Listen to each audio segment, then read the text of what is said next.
Hello friends, आज day 4 है मेरा 30 डेज 30 ट्रेंडिंग टॉपिक्स और इश्यूज़ का। तो आज हम इसमें देखते हैं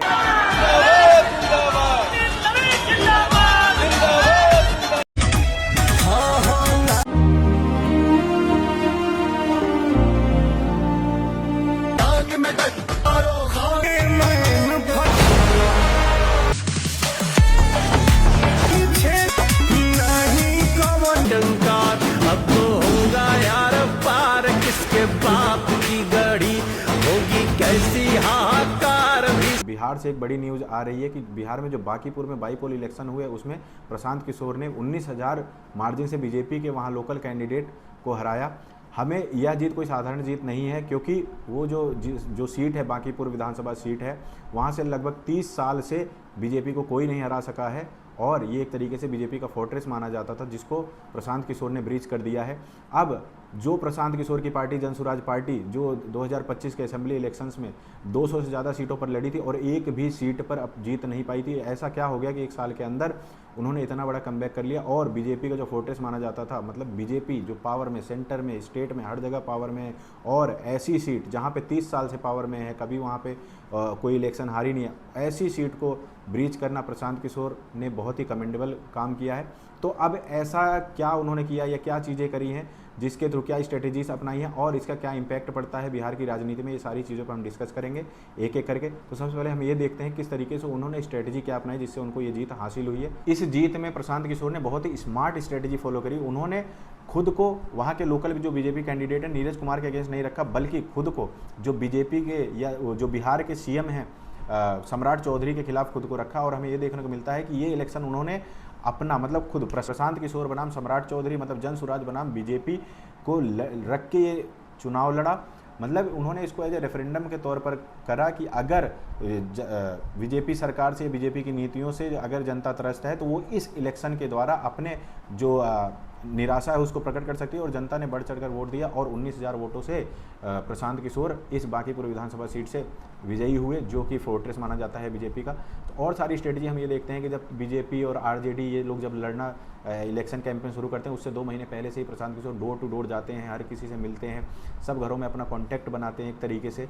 तो जनता उनसे एक जुड़ा हुआ महसूस करती है। और प्लस में उन्होंने जेन जी और जो यूथ है उससे ऐसे वादे नहीं करे कि मैं बांकीपुर को बेंगलुरु बना दूंगा, ये कर दूंगा, वो कर दूंगा। उन्होंने जो प्रैग्मेटिक वादे थे, जो प्रैक्टिकल वादे थे, वैसे किए कि हाँ बांकीपुर में चेंज देखने को मिलेगा। प्लस में हमें बहुत सारी चीज़ें ये देखने को मिलती है कि जो एंटी इनकम्बेंसी थी 30 साल से, जो बीजेपी गवर्नमेंट तो अभी है ही बीजेपी की, जो 30 साल से वहाँ का जो लोकल एमएलए है 30 साल से, वो लोगों ने, जो बीजेपी का था, वो लोगों ने कुछ ऐसा काम नहीं किया। तो लोगों के बीच में एक निराशा थी कि मतलब बीजेपी को कोर वोटर्स भी एक तरीके से मोबिलाइज हुए किधर, जनसुराज पार्टी की तरफ। तो एक तरीके से एंटी इनकम्बेंसी ने भी बहुत बड़ा रोल प्ले किया जनसुराज पार्टी के जो हैं प्रशांत किशोर, इनको जीत दिलाने में।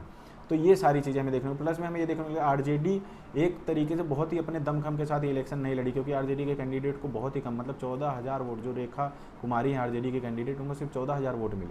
जबकि यहाँ आप देखो तो बीजेपी और जनसुराज पार्टी के कैंडिडेट के बीच में जो विनिंग मार्जिन है वो 19,000 का है।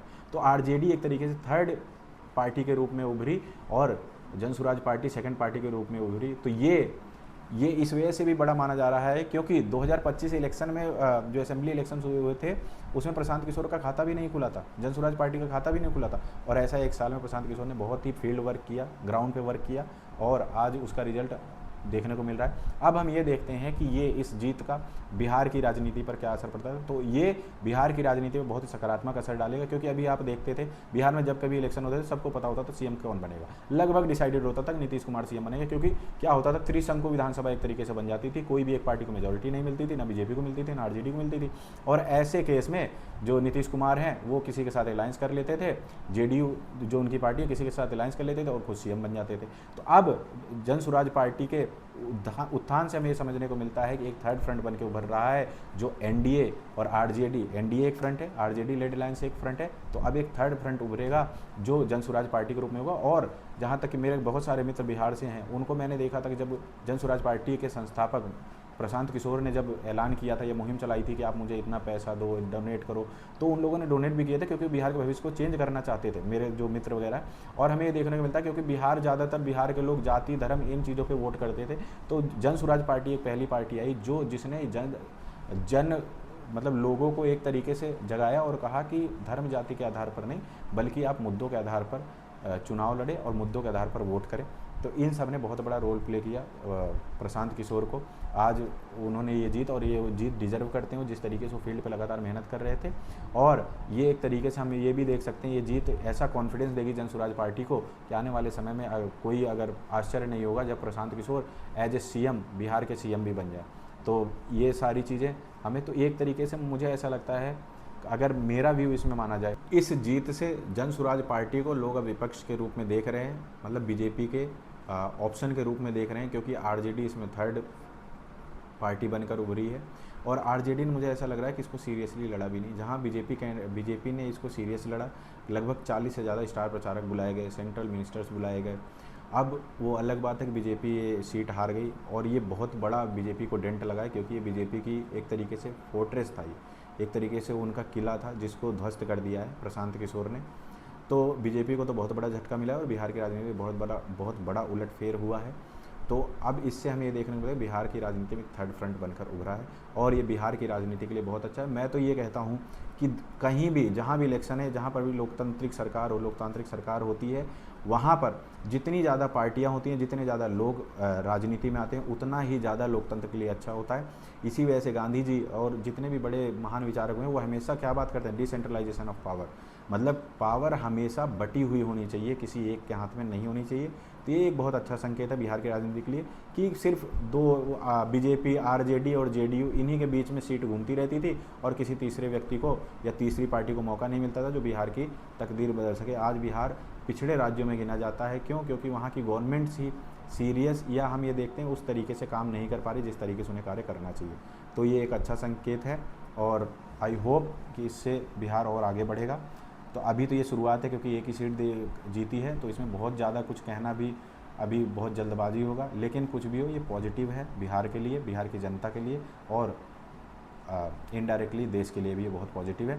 तो अगर आपको ये वीडियो अच्छी लगी हो, प्लीज़ इस वीडियो को लाइक करें, और आपके कुछ भी व्यूज़ हों तो उसको कमेंट बॉक्स में शेयर कीजिए।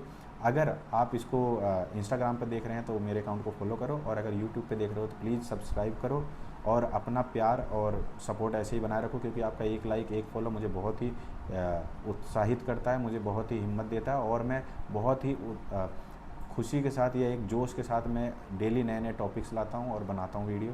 धन्यवाद, ऐसे ही सपोर्ट को बनाए रखें। Thank you.